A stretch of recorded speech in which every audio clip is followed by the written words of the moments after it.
Welcome to This Week in Colorado Soccer, another at-home edition. Super special guest today, Nikki Malone. Everyone at home will know her as the world famous, or at least Colorado famous, Nikki Marshall. Nikki, thanks for joining the big show today. Thanks for having me. Happy to be on. We wanted to kind of touch base a little bit with kind of obviously your career at Colorado. I talk a lot about the Mount Rushmore of Colorado, and obviously you're at the top of the mountain with probably with another player we'll talk about here in a second, Taylor Korniak. But talk about maybe what was your favorite moment at CU as a player, if you can pinpoint maybe one or two. Well, weird one, but kind of something that always sticks out in my mind is just the fact that I was able to play with my little sister for a year. She was a freshman when I was a senior.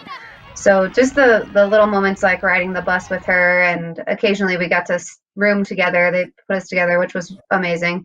So little things like that. And then, there's one huge moment that sticks out to me. It's when we played in the Big 12 championship for the first time, and we had the day before we had played in double overtime, and I scored the winning goal, and so I was just absolutely high on life to get us to the championship. And then at the championship game, we had a PK shootout, and so if I made my shot, we stayed in the game. If I missed, we lost. And of course, I didn't even hit it on frame. So I was high on life one day, and then the next day it was just like devastation. So good memory, good learning moment.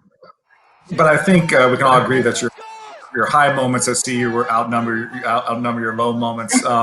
Your freshman year, you came in and banged in, I believe it was 17 goals. I haven't pulled up the stats. And as your career evolved, somehow you evolved into a center back. And I think part of that was the Under-20 World Cup in Chile, where Tony Chico, and I think maybe with Bill at CU, maybe you had moved to center back at that time. Talk a little bit about that World Cup experience, winning the World Cup.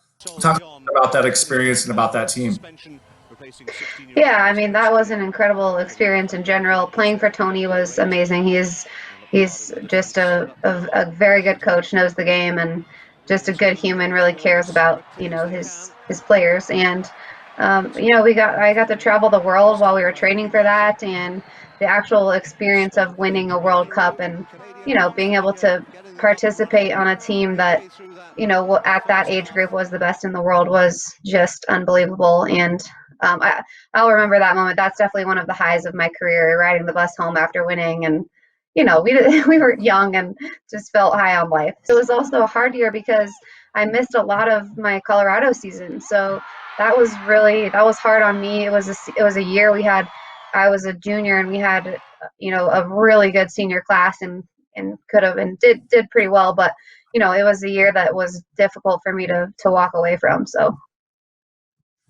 And I think that's the quality of Nikki Marshall is she's winning the World Cup for the U.S., but really she's probably more concerned about her teammates back in Boulder, because obviously you were the focal point of the team, and not being able to play in the NCAA tournament after having a great regular season must have been a tough decision. Talk a little bit kind of about your pro career. I believe you played 5 or 6 seasons while still holding down a full-time job that you still have. But talk a little bit about your experience of the league and maybe how you kind of see the league evolve since then. Yeah, so, I mean, as you know, the league has always been a little bit unstable. And I actually think it's kind of I think it makes female players who play after college just even more resilient. It's a tough world, and you're not getting paid as much as, you probably could be or should be.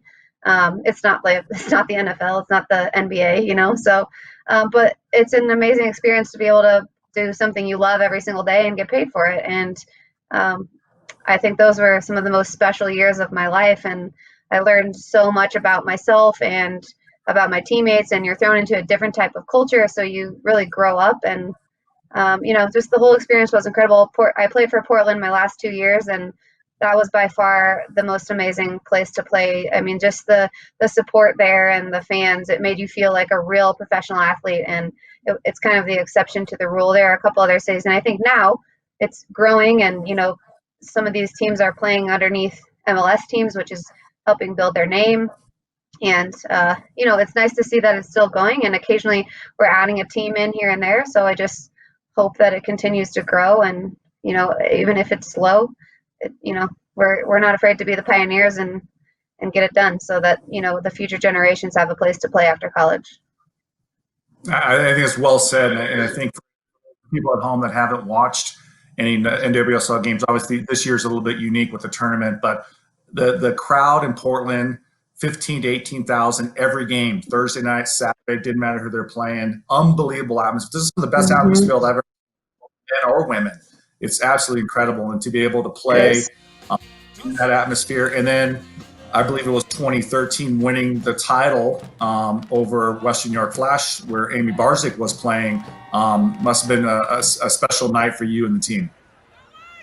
It was, absolutely. And, you know, we had been working toward that. We had, on paper, we had a fantastic team, and we, you know, that was the year we finally, things kind of came to fruition, and we actually came together and won. And that was also a pretty special moment in my career to be able to win a, you know, an NWSL title. So.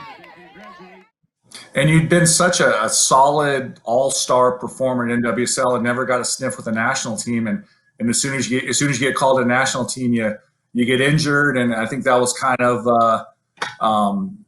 of maybe like, okay, maybe it's time to get on with the rest of my life. And obviously happily married now and living in Colorado, and a young one running around, hopefully sleeping right now while you're doing this interview as you're working time. But let's take a step back. I want to talk a little bit about this season when Taylor Korniak broke your record. You know, I don't know about people at home, but your professionalism, how you came out to training, how you came to the game, and congratulate her. It was almost like you were happier for her than she was for herself. It's just first class how you handled that situation. Thank you. Yeah, I mean, I honestly, from the bottom of my heart, was rooting for her, and I wanted to come to every single game, you know, to make sure I was there for when she broke the record. And for me, those records being broken tell me that the program is going in the right direction and that it's growing, and you know, and the recruits coming in are, you know, there's no one else I'd rather have break my record than Taylor, and I'm proud of her, and she's a good human, and I think she, as long as we get through this silly virus, you know, I think she has a future in the game if she continues to play and train hard. Yeah, and she is. No, that's awesome. And talk a little bit, kind of, what are you up to these days? What's Nikki Malone's day look like? Yeah, so I'm living the mom life right now. I have a 1.5-year-old. She's fantastic. She's a great toddler. She was a horrible baby, so I'm really grateful she's good now.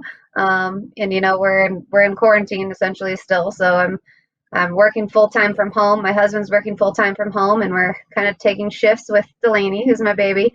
And then I'm 5 months pregnant, so I have another one on the way. So yeah, just living the dream, you know, mom life, working from home. And I'd like to say that, you know, someday Delaney could be a Buff and play for me, but in 18 years, if I'm still coaching, we got problems at CU. So, Well, I really want to thank you for joining the big show. It's awesome catching up. Your support means so much to our program, and we love Shay as well. But you know, your support of the program every year, and whenever we've needed something, you've been there for us. So we really appreciate it, and hopefully we'll see you at some games this fall. well, thank you for having me. I will be at the games for sure, and I'm grateful to be part of this. And I say go Buffs. I'm rooting for the program all the time. Once again, thanks for joining the big show. You can follow us all the time on Twitter, Instagram, and Facebook. We'll talk to you soon.